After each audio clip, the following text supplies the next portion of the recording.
Steps up. I move my knee to the inside. I make my grips. I'm going to pull him a little bit as I fall. Here. And in this clumsy moment for him, I get to here.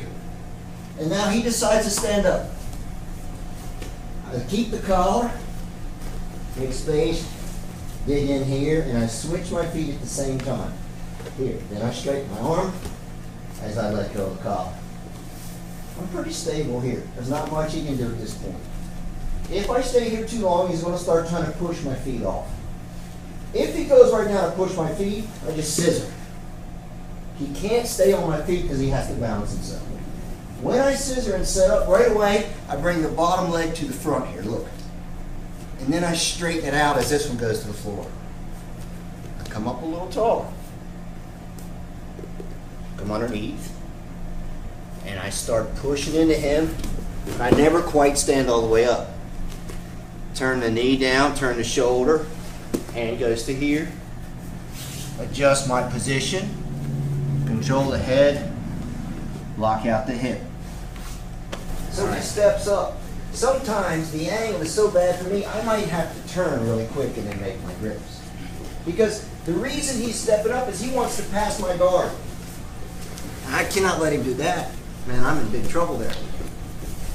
So sometimes the best defense is to change your angle back. It sort of depends on whether he's pointing his knee at me or the knee is over there. I have to get over, he can't quite pass. So I have that one moment to make my grips and pull into position. And this is all about hundredths of a second sometimes. That's what we're fighting for. It's not inches. It's bits of time, tiny bits of time. He cannot stand up too easy because I have his foot in his collar. So I go to one-legged X, and his best defense, an experienced guy knows this particular position is dangerous when he's one knee down. So he's going to stand up, but I'm not going to let him get erect. And that's why I control the collar here. So now, the stickiest part here, and I use that term a lot because it can be sticky, is to get my hand inside. There's not much room right now, so I move a little out of the way and I fish in just to the bend of my elbow. That's all I want right now. And very quickly, I'm going to swing my legs into place. Look, here. So you've got to get the feel for where your feet go. Think about this. I'm on the hip here. My left foot's on the hip. My left foot's going on the other hip. But I got to go under his leg to get there. And I hook it. If I just lay my foot on there, he's going to shove it off and pass. So I'm actually making hooks with my feet. If he goes to attack my feet right now, I push. Right there. And there's my spot. And then I come up. Now, for the sake of the move, guys, I don't want him turning away from me. Then we do a different move from here. I would break him down, but that's not what we're working right now. So I need this guy to try to face me. And if I walk into him quick enough, he's going to fall. So for the sake of the move, don't be that guy bounce around 10 minutes. Just go ahead and relinquish and fall. And look, I've got to catch that leg. If I don't catch that leg and he gets my arm, I get caught in a triangle. So it's important that I block the leg this way.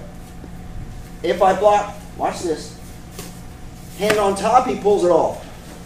And it's a triangle or an arm lock. So I have only the thumb on top. He can't pull that off. One more time. This particular position that we're playing tonight leads to umpteen different places. It's a very versatile position. It's really good for a smaller guy to fight a big guy with. It doesn't matter how you're built, what you weigh. X-guard works for everybody, which is why I chose it tonight. I don't like the angle he's presented. This is good for him, bad for me, so I'm going to switch my angle, make my grips.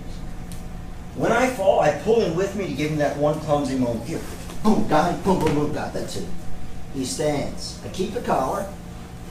I slip inside, I switch my feet. I pinch with my neck. If I don't have control here, he's not going to stumble around. I need him to be frozen on his feet where he can't really do too much. He can't move. He can't avoid my sweep. I need to come up on my elbow. I just straighten my legs and follow him back. Look, right here. But I have to switch right now. The most important switch is not this one. It's blocking that leg. He cannot come to me now. He's stuck right there until I remove that foot. Don't stand up off your elbow. Pop up to your hand, keep your head up here. And now my right leg is coming underneath of me, look. I never take my eyes off him, right here. So now, as I stand up, I start pushing in, look. He's gonna fall and I catch him right here. Here's how I pass, look. I turn the knee and I turn the shoulder as I reach for the side of his head. I keep my weight over him, smothering him like a blanket, like saran wrap. So now I'm gonna walk my legs around, up his head, block out his hip. I'm not trying to hold anything here. All right? If he turns into me, I let it happen. If he rolls away, I take his back.